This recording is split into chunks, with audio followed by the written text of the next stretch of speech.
నమస్తే, నేను ప్రశాంత్. సీఎం రేవంత్ రెడ్డి గారు ఢిల్లీ వెళ్ళడం జరిగింది. ఆ ఢిల్లీ వెళ్ళడం వెనకాల అసలు కారణం ఏంటి? కేటీఆర్ గారు దీని మీద కొన్ని సెటైర్స్ అయితే వేయడం జరుగుతుంది. ఎందుకు మరి ఇన్ని మాట్లాడాల్సి వస్తుంది అనే విషయాలు అయితే తెలుసుకుందాం. దీని గురించి అయితే మాట్లాడేందుకు ప్రస్తుతం మనతో పాటు సీనియర్ జర్నలిస్ట్ సిఎస్ రావు గారు ఉన్నారు. నమస్తే అండి. నమస్తే సార్, రేవంత్ రెడ్డి గారు అసలు ఢిల్లీ ఎందుకు వెళ్ళారు? వెళ్ళిన తర్వాత కేటీఆర్ గారు కొన్ని సెటైర్లు అయితే వేయడం జరుగుతుంది. ఎందుకు అంటే ఈ సెటైర్ల వెనకాల రీజన్ ఏముంది? సో రేవంత్ రెడ్డి గారు ఢిల్లీ ఎన్నిసార్లు వెళ్ళారనేది మరి ఆయనకి గుర్తుందో లేదో కానీ బట్ కేటీఆర్ గారికి మాత్రం బాగా గుర్తున్నట్టు అనిపిస్తుంది. ఎందుకనంటే ఇప్పటికి 50 సార్లు వెళ్ళాడు, అర్ధ సెంచరీ దాటిపోయింది రేవంత్ రెడ్డి గారు ఢిల్లీ వెళ్ళి రావటం. ఆయన ఢిల్లీ వెళ్ళి ఏం చేస్తున్నారంటే 3 అంశాలు చెప్పాడు. టికెట్ బుక్ చేసుకుంటాడు, ఢిల్లీలో దిగుతాడు, ఒట్టి చేతులతోటి మళ్ళా వస్తాడు. ఇది ఆయన ఢిల్లీ పర్యటన అని చెప్పి సెటైర్ వేస్తారు కేటీఆర్ గారు. ఇప్పుడు ఎందుకు వెళ్ళారు, అసలు ఢిల్లీ ఎందుకు వెళ్ళారు రేవంత్ రెడ్డి గారు అంటే, వార్షిక న్యాయ సదస్సు జరుగుతూ ఉంటుంది కాంగ్రెస్ ఆధ్వర్యంలో. దాంట్లో పార్టిసిపేట్ చేయడానికి వెళ్ళారు. వార్షిక న్యాయ సదస్సులో పార్టిసిపేట్ చేయడానికి ఆయన వెళ్ళారు. ఆయన వెళ్ళి రాబోయేటువంటి రోజుల్లో ఎన్డీఏ కూటమికి 150 స్థానాలకు మించకుండా ఉండేలాగా కాంగ్రెస్ పార్టీ పోరాడుతుందని చెప్పారు. సరే, ఆయన ఢిల్లీ పర్యటన అనగానే బీఆర్ఎస్ పార్టీ దాన్ని రాజకీయ కోణం నుంచి ఎలివేట్ చేసేటువంటి ప్రయత్నం చేస్తూ ఉంది. కాకపోతే రేవంత్ రెడ్డి గారు ఢిల్లీ వెళ్ళిన ప్రతిసారి కూడా ఈయన ఎవరెవరిని కలుస్తున్నారు, ఎందుకు కలుస్తున్నారు, ఏం చేస్తున్నారు అనేది మాత్రం ఒక నిఘా అయితే ప్రత్యర్థులు పెట్టినట్టు అనిపిస్తూ ఉంటుంది వాళ్ళు చేసేటువంటి కామెంట్లను బట్టి. చీకట్లో ఎవరినో కలిశారని చెప్పి కొన్నిసార్లు సెటైర్లు వేస్తుంటారు. కాకపోతే ఈసారి ఢిల్లీ వెళ్ళినటువంటి సందర్భంగా మరింత అలజడి ఫామ్ హౌస్లో అయితే ఉండే అవకాశం ఉంది. కారణం ఏంటంటే, చంద్రఘోష్ కమిషను రిపోర్ట్ ఇచ్చింది కాళేశ్వరం మీద. ఆ రిపోర్టుకు సారాంశాన్ని మొత్తం స్టడీ చేసి సారాంశాన్ని తయారు చేయాలని చెప్పి కొంతమంది ఐఏఎస్లకి అప్పచెప్పారు. వాళ్ళు స్టడీ చేస్తున్నారు. దాదాపు 400 పేజీలు 500 పేజీలు ఇచ్చారంటున్నారు కమిషన్ నివేదిక సీఎం ఆఫీస్కి. ఇస్తే దాన్ని మొత్తం చదివి ఒక సారాంశాన్ని బ్రీఫ్గా ఇవ్వడానికి ఐఏఎస్లకు అప్పచెప్పారు. అది వచ్చిన తర్వాత క్యాబినెట్ కేవలం దీని గురించి చర్చించడానికి క్యాబినెట్ సమావేశం కాబోతుంది. బహుశా 4వ తారీఖు 6వ తారీఖు డేట్ కూడా ఇచ్చినట్టున్నారు. ఈ క్యాబినెట్లో ఆ సారాంశం మీద చర్చించిన తర్వాత, ఈ సిఫారసులు ఆయన ఏం చేశారు ఆ నివేదిక మీద చర్చించిన తర్వాత ఒక కీలకమైన నిర్ణయం తీసుకోబోతున్నారు. మరొక 4 రోజుల్లో ఏ నిర్ణయం తీసుకుంటారు అనే దాని మీద ఖచ్చితంగా ఆందోళన ఫామ్ హౌస్లో ఉంటుంది. ఇన్ కేస్ సిబిఐకి రికమెండ్ చేస్తూ క్యాబినెట్ కనుక నిర్ణయం తీసుకుంటే సిబిఐ విచారణని ఫేస్ చేయాల్సి ఉంటుంది కల్లగొండ ఫ్యామిలీ. ఆ నివేదికలో ఏం చెప్పారు పర్టికులర్గా, ఇంజనీర్స్ వాళ్ళ డిజైన్ ప్రకారం వాళ్ళు చేయలేదు.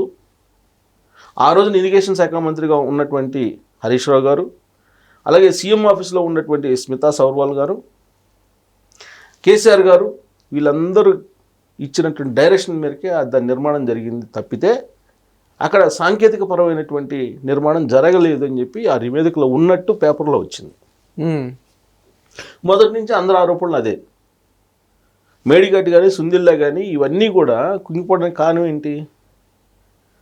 దాని నిర్వహణ లోపం అని చెప్తున్నారు. దాని మీద సెంట్రల్ వాటర్ కమిషన్ కూడా వచ్చి ఎంక్వైరీ చేసి వెళ్ళింది. దాని నిర్వహణ లోపం ఉంది, మీరు నీళ్లు నింపొద్దు అని చెప్పారు. ఇప్పుడు బీఆర్ఎస్ పార్టీ వాళ్ళు ఏమంటున్నారు, అసలు వీళ్ళకి నిర్వహణే చేత కాదు, అదేదో కొద్దిగా చీలిపోయి కొంచెం కుంగిపోయి దాన్ని రిపేర్ చేయలేని పరిస్థితిలో ఉన్నారు వీళ్ళు అని చెప్పి వాళ్ళు అంటున్నారు.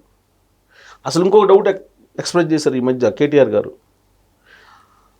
అక్కడ ఈ కుంగిపోయేటువంటి సమయంలో పెద్ద శబ్దాలు వచ్చాయి, ఆ పెద్ద శబ్దాలు వెనుక కాంగ్రెస్ పార్టీ వాళ్ళు కుట్రేదో ఉంది, అక్కడ ఏదో బాంబులు పెట్టి పేల్చేశారు, అందుకే అది కుంగిపోయింది అనేటువంటి అనుమానాన్ని కూడా ఆయన వ్యక్తం చేశారు.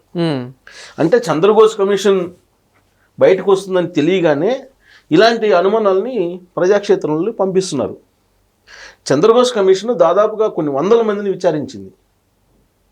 విచారించిన తర్వాత నిర్మాణ సంస్థలను విచారించింది, ఇంజనీర్స్ని విచారించింది, ఐఏఎస్ని విచారించింది, పొలిటీషియన్స్ని విచారించింది, కేసీఆర్ గారిని కూడా విచారించింది.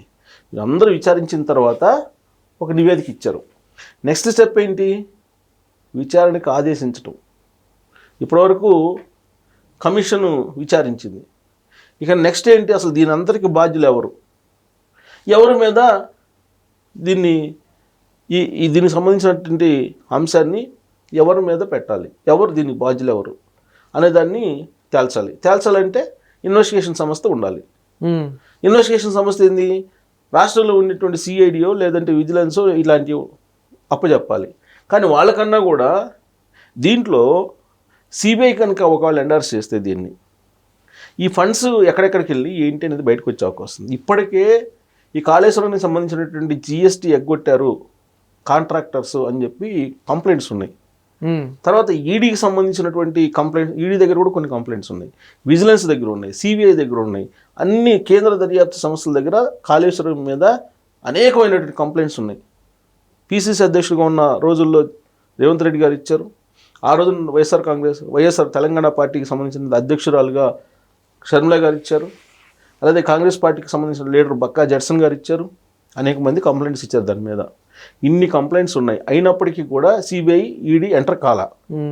కానీ ఇప్పుడు రాష్ట్ర ప్రభుత్వమే ఒక రిటైర్డ్ జడ్జి చేత విచారణ చేయించి మొత్తం ఒక నివేదికను తయారు చేసి ఆ నివేదికలో ఉండేటువంటి సారాంశాన్ని అధ్యయనం చేసిన తర్వాత క్యాబినెట్లో అప్రూవల్ చేసి క్యాబినెట్ కనుక దర్యాప్తు సంస్థలకు అప్పచెప్తే కల్లగుంట ఫ్యామిలీ ఆల్మోస్ట్ ఇక విచారణ ఎదుర్కోవాల్సింది.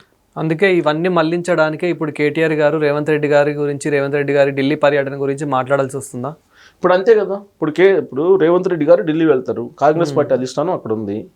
రేవంత్ రెడ్డి గారు ఏ నిర్ణయం తీసుకోవాలన్నా కాంగ్రెస్ పార్టీ అధిష్టానానికి చెప్పాలి, ఖచ్చితంగా చెప్పాలి కదా.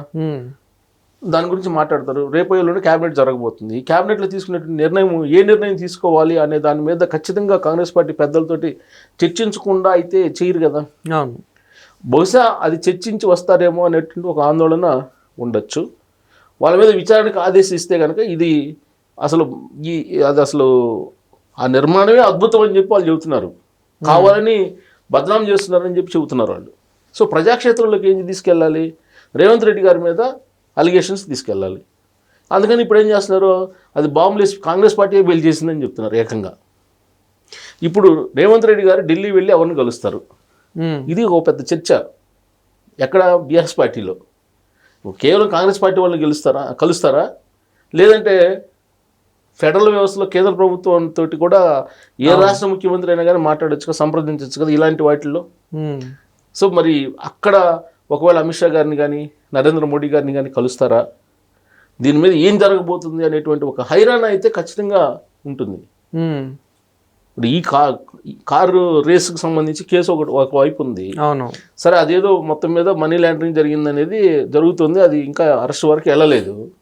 ఇప్పుడు ఇది మేజర్ కదా కాళేశ్వరం అనేది పెద్ద ₹1,00,000 సంబంధించినటువంటి కట్టడం. అది కాళేశ్వరం అనేది 1,00,000 కోట్లు. మన 1,00,000 కోట్లలో దాదాపు 30,000 కోట్ల రూపాయలు పైగా అవినీతి జరిగిందని చెప్పి ఆరోపణలు వస్తున్నాయి. ఇప్పుడు దీంట్లో అసలు చంద్రఘోష్ కమిషన్ సిఫారసులో ఎంత అవినీతి జరిగి ఉండొచ్చు అని చెప్పి అంచనా వేసింది అనేది కూడా దాంట్లో ఉంటుంది. సో ప్రాథమికంగా కేసు ఫైల్ చేయడానికి అవసరమైనటువంటి సమాచారాన్ని రిటైర్డ్ జడ్జి చంద్రఘోష్ ఇచ్చారు. మరి ఆ సమాచారాన్ని బేస్ చేసుకొని కేసు పెట్టడం ఇక మిగిలింది. ఈ కేసును కనుక ఆపుకోలేకపోతే కల్లగొండ ఫ్యామిలీ విచారణని ఫేస్ చేయాల్సి ఉంటుంది దర్యాప్తు సంస్థల దగ్గర. అందుకే రేవంత్ రెడ్డి గారు ఢిల్లీ టూర్ మీద క్లోజ్ అబ్జర్వ్ చేస్తున్నారు ఫామ్ హౌస్లో. దాని గురించి అబ్జర్వ్ చేస్తున్నాం. ఇంకోటి ఏంటంటే, ఇది రావడానికి 4 రోజుల ముందుగా ఒక టీం వెళ్ళింది అక్కడికి. ఒక స్వామీజీ, బీజేపీకి సంబంధించినటువంటి ఒక లీడర్, వీళ్ళందరూ వెళ్ళారు. మరి దీని గురించి మాట్లాడడానికి వెళ్ళారా, దేని గురించి వెళ్ళారా, కానీ మొత్తం మీద ఢిల్లీలో జరిగేటువంటి పరిణామాల మీద రేవంత్ రెడ్డి గారు లేటెస్ట్ ఢిల్లీ టూరు మీద ఆధారపడి ఉంటుంది వీళ్ళ నెక్స్ట్ స్టెప్. అంటే ఈ కాళేశ్వరం నెక్స్ట్ స్టెప్ ఏం కాబోతుంది అనేది. అందుకే దాని గురించి ఎక్కువగా మాట్లాడుతున్నారు. Thank you sir. Thank you.